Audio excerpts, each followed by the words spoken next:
ಈಗ ವಿದ್ಯಾರ್ಥಿಗಳೇ, ಇದನ್ನು ಬೈದಿಂದೂ ಹಾಕ್ಬೋದು, ನೀವು ಮಾಡಬಹುದು. ಹೆಂಗಂದ್ರೆ ಎಲ್ಲ ಅವಿಭಾಜ್ಯ ಅಪವರ್ತನಗಳು ಇವು.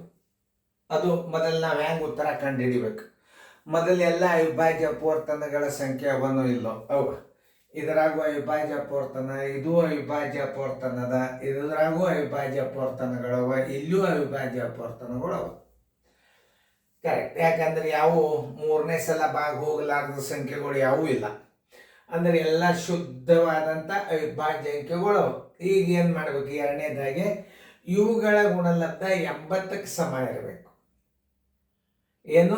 ಇವುಗಳ ಗುಣಲಬ್ಧ ಏನು? 80ಕ್ಕೆ ಸಮ ಇರಬೇಕು. 2 ಎಳೆ 4, 4 ಎಳೆ 8, 8 ಎಳೆ 16, 16 ಐದ್ಲೆ 80. ಉತ್ತರ ಸಂಖ್ಯೆ ಎ ಕರೆಕ್ಟ್ ಆಯ್ತು. ನೋಡಿ, ಉತ್ತರ ಸಂಖ್ಯೆ ಎ ಕರೆಕ್ಟ್ ಆಯ್ತು. ಆಮೇಲೆ ಇನ್ನು ನಿಮ್ಮ ರೀತಿ ಪ್ರಕಾರ ಹೆಂಗೆ ಕಂಡು ಹಿಡಿಬೇಕಪ್ಪ ಅಂತಂದ್ರೆ, ಇಲ್ಲಿ 80 ಇಡ್ರಿ. ಅವಿಭಾಜ್ಯ ಅಂಕೆಗಳಿಂದ ನೀವು ಇದನ್ನು ಭಾಗಿಸೋತ್ ಹೋಗಿಬಿಡ್ಬೇಕು.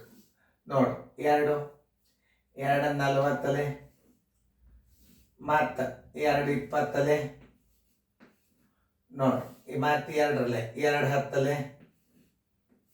ನೋಡಿ, ಮತ್ತೆ 2 5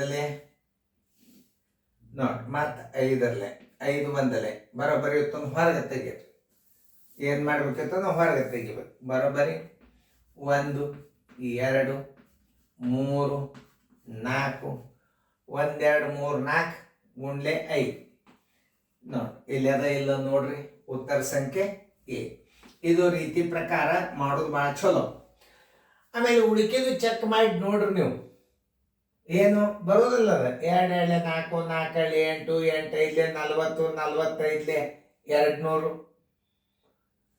ಹೆಂಗೆ ನಾವು ಅವಿಭಾಜ್ಯ ಅಪವರ್ತನ ಮೊದಲು ಎಲ್ಲ ಅವಿಭಾಜ್ಯ ಅಪವರ್ತನಗಳು ಇರಲೇಬೇಕಾದ್ರೆ ಬಿಡ್ಲಿ. ಏನು ಕೇಳ್ತಾನ? ಅವಿಭಾಜ್ಯ ಅಪವರ್ತನಗಳು ಅಂತ ಬರದೇ ಬಿಟ್ಟಾನೆ ಈಗ ಆಲ್ರೆಡಿ ಅವನು. ಅಂದಾಗ ಒಂದೇ ಒಂದು ಭಾಜ್ಯ ಇತ್ತು ಅಂದ್ರೆ ಅದನ್ನು ನೀವು ಕ್ಯಾನ್ಸಲ್ ಮಾಡ್ರಿ, ಅಥವಾ ಇನ್ನೊಂದು ಗುಣಲಬ್ಧ ಕರೆಕ್ಟ್ ಇದ್ದರೆ ರೈಟ್ ಹಾಕ್ರಿ. ಒಳಗೊಮ್ಮೆ ಪ್ರಶ್ನೆಗಳನ್ನು ಸ್ವಲ್ಪ ತಪ್ಪು ಮಾಡಿರ್ತಾರೆ. ಯಾಕಂದ್ರೆ 4 ಇಟ್ಬಿಟ್ಟಿರ್ತಾರೆ ಒಳಗೊಮ್ಮೆ ಅವರು. ಗುಣಲಬ್ಧರೆ 80 ಬಂದ್ಬಿಡ್ತದೆ. ಅವಾಗ ಅನಿವಾರ್ಯವಾಗಿ ನೀವು ಉತ್ತರ ಹಾಕಬೇಕು. ಭಾಳ ಇದೊಂದು ಪಾಯಿಂಟ್ ನೆನಪಿಟ್ಟುಕೊಳ್ರಿ ನೀವು ನವೋದಯದಾಗ. ಯಾಕಂದ್ರೆ ಒಳಗೊಮ್ಮೆ ಕನ್ಫ್ಯೂಸ್ ಆಗಿ ಪ್ರಶ್ನೆನೂ ಒಳಗೊಂದೊಂದು ರಾಂಗ್ ಆಗ್ಯಾವ. ಆಮೇಲೆ 2 ಎಳೆ 4, 4 ಎಳೆ 8, 8 ಐದ್ಲೆ 40, 45 2. ಇದು ಉತ್ತರ ಅಲ್ಲ. ಅವಿಭಾಜ್ಯ ಸಂಖ್ಯೆಗಳು ಹೌದು, ಗುಣಲಬ್ಧ 80ಕ್ಕೆ ಈಕ್ವಲ್ ಇಲ್ಲ. 2 ಎಳೆ 4, 4 ಎಳೆ 8, 8 ಐದ್ಲೆ 40 ಈ 80ಕ್ಕೆ ಈಕ್ವಲ್ ಇಲ್ಲ. 2 ಎಳೆ 4, 4 ಐದ್ಲೆ 20, 20 ಐದ್ಲೆ 100 80ಕ್ಕೆ ಈಕ್ವಲ್ ಇಲ್ಲ. 80ಕ್ಕೆ ಈಕ್ವಲ್ ಇದ್ದದ್ದು ಇದೇ ಅಪವರ್ತನಗಳು. ಉತ್ತರ ಸಂಖ್ಯೆ ಎ ಆಯ್ತು.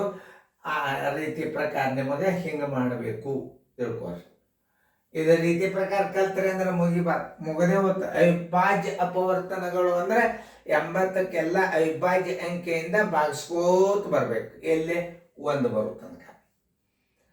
2 5 ಇವೆಲ್ಲ ಅವಿಭಾಜ್ಯ ಅಪವರ್ತನಗಳು ಅಂತಾರೆ.